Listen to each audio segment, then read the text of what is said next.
नमस्कार बच्चों, आज मैं पुनः आपके समक्ष एक नए पाठ को लेकर प्रस्तुत हूँ, जिसका शीर्षक है परंपरा का मूल्यांकन।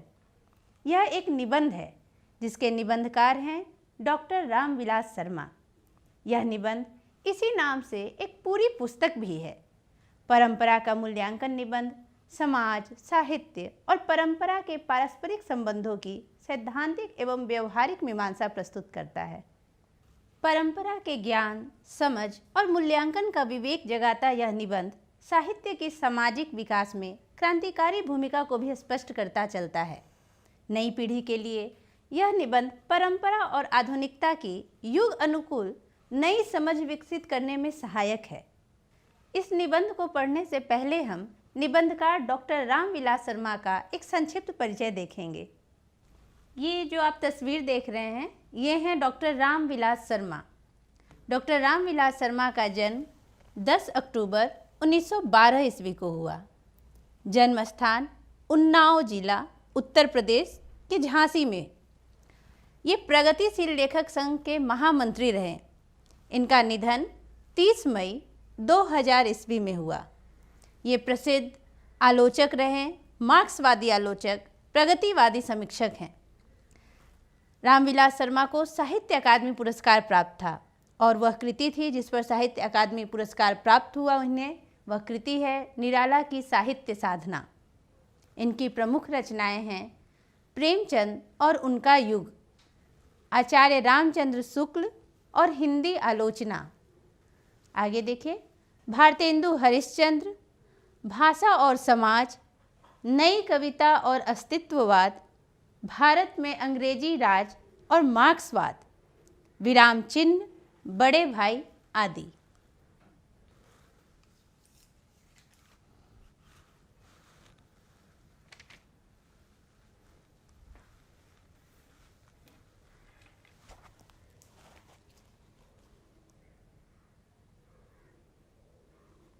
हिंदी आलोचना के महत्वपूर्ण हस्ताक्षर। डॉक्टर रामविलास शर्मा का जन्म झांसी के उन्नाव जिला के एक छोटे से गांव ऊंच गांव सानी में हुआ था। ये प्रगतिशील लेखक संघ के मंत्री तथा हंस के संपादक भी रहे। ये प्रगतिवादी समीक्षक भी हैं। हिंदी गद्य को डॉक्टर रामविलास शर्मा का योगदान ऐतिहासिक है। देशभक्ति और मार्क्सवादी चेतना रामविलास जी का केंद्र बिंदु है। इनकी निबंध शैली हिंदी गद्य में स्वच्छता, प्रखरता और वैचारिक संपन्नता के लिए वरदान सिद्ध हुई है। शर्मा जी साहित्य के विषयों पर ही निबंध नहीं लिखते, वे क्रिकेट और विचारधारा जैसे विषय पर भी कलम चलाकर हमें चकित कर देते हैं। ज्ञान तप से सिद्ध कैसे हो जाता है, रामविलास शर्मा के निबंध इसके सर्वोत्तम उदाहरण के रूप में देखे जा सकते हैं। इनकी दृष्टि मार्क्सवादी समीक्षकों में सबसे अधिक पैनी, स्वच्छ और तल स्पर्शी है। विचारों के स्तर पर वे कहीं भी समझौतावादी नहीं बनते, अपितु अपनी बात को बहुत ही निर्भीक ढंग से कहते हैं। दरअसल रामविलास शर्मा जी की दृष्टि प्रगतिवादी है और प्रगतिवाद के मूल में है मार्क्सवाद। आप सोच रहे होंगे कि ये प्रगतिवाद क्या है, मार्क्सवाद क्या है। तो जैसे जैसे हम इस निबंध को पढ़ेंगे वैसे वैसे हमारी समझ इस संबंध में विकसित होती जाएगी। फिर भी आप यह जरूर जानें कि प्रगतिवादी साहित्य समाज की रूढ़ियों, भेदभाव, पिछड़ेपन एवं तमाम समाज की विसंगतियों से मुक्ति का आह्वान करता है। मार्क्सवाद वर्ग संघर्ष को अनिवार्य मानता है। रामविलास शर्मा ने मार्क्सवादी दृष्टि से समूचे हिंदी साहित्य की परंपरा की नई व्याख्या प्रस्तुत की है। पतोन्मुख एवं जड़ मूल्यों के लिए इस साहित्य में कोई स्थान नहीं स्वीकार किया है। उनका मानना है कि आधुनिक और भौतिकवादी पैमाने पर परंपरा का मूल्यांकन पुनः करना होगा। जो लोग परंपरा को तोड़ना चाहते हैं या बदलना चाहते हैं, उन्हें सबसे पहले परंपरा को जानना होगा। नया शुरू करना चाहते हैं तो हमें पुराना जानना जरूरी है। उसके सभी पक्षों को समझना भी जरूरी है। एक एक कर उन्होंने इसे कई उदाहरणों द्वारा निबंध में बताया है। उनका मानना है कि सभ्यताएं मिट जाती हैं, राजनीति खत्म हो जाती है, लेकिन साहित्य और संस्कृति लंबा चलता है। साहित्य और संस्कृति बनी रहती है। जो इसे समझेंगे वे बेहतर समाज बना सकेंगे। इसी प्रकार वे धीरे धीरे भाषा, जाति आदि पर भी बात करते हैं। तो आइए देखते हैं कि रामविलास शर्मा क्या कहते हैं इस निबंध के माध्यम से। निबंध की शुरुआत कुछ इस प्रकार है। जो लोग साहित्य में युग परिवर्तन करना चाहते हैं, जो लकीर के फकीर नहीं हैं, जो रूढ़ियाँ तोड़कर क्रांतिकारी साहित्य रचना चाहते हैं, उनके लिए साहित्य की परंपरा का ज्ञान सबसे ज़्यादा आवश्यक है।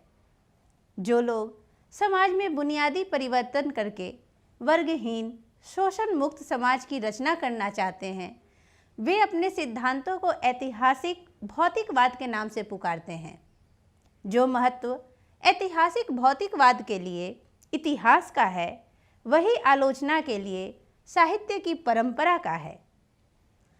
साहित्य की परंपरा के ज्ञान से ही प्रगतिशील आलोचना का विकास होता है। प्रगतिशील आलोचना के ज्ञान से साहित्य की धारा मोड़ी जा सकती है और नए प्रगतिशील साहित्य का निर्माण किया जा सकता है। प्रगतिशील आलोचना किन्हीं अमूर्त सिद्धांतों का संकलन नहीं है, वह साहित्य की परंपरा का मूर्त ज्ञान है और यह ज्ञान उतना ही विकासमान है जितना साहित्य की परंपरा। साहित्य की परंपरा का मूल्यांकन करते हुए सबसे पहले हम उस साहित्य का मूल्य निर्धारित करते हैं जो शोषक वर्गों के विरुद्ध श्रमिक जनता के हितों को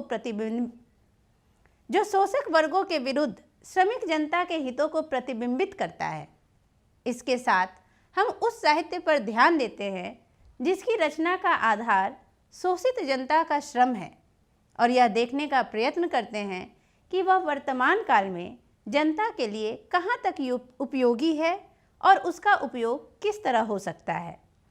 इसके अलावा जो साहित्य सीधे संपत्तिशाली वर्गों की देखरेख में रचा गया है और उनके वर्ग हितों को प्रतिबिंबित करता है, उसे भी परख कर देखना चाहिए।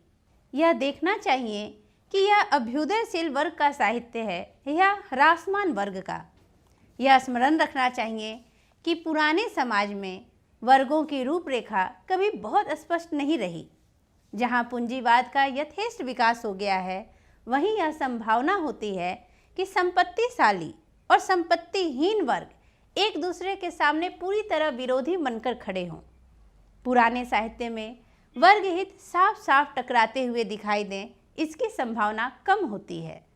सभ्यता के अनेक तत्वों की तरह साहित्य में भी ऐसे तत्व होते हैं जो विरोधी वर्गों के काम आते हैं। आग जलाकर खाना पकाना मानव सभ्यता का सामान्य तत्व बन गया है। कल कारखानों में भाप और बिजली से चलने वाली मशीनों का उपयोग समाजवादी व्यवस्था में होता है और पूंजीवादी व्यवस्था में भी। सभ्यता का हर स्तर वर्ग युद्ध नहीं होता। इसी तरह साहित्य का हर स्तर संपत्तिशाली वर्गों के हित से बंधा हुआ नहीं रहता।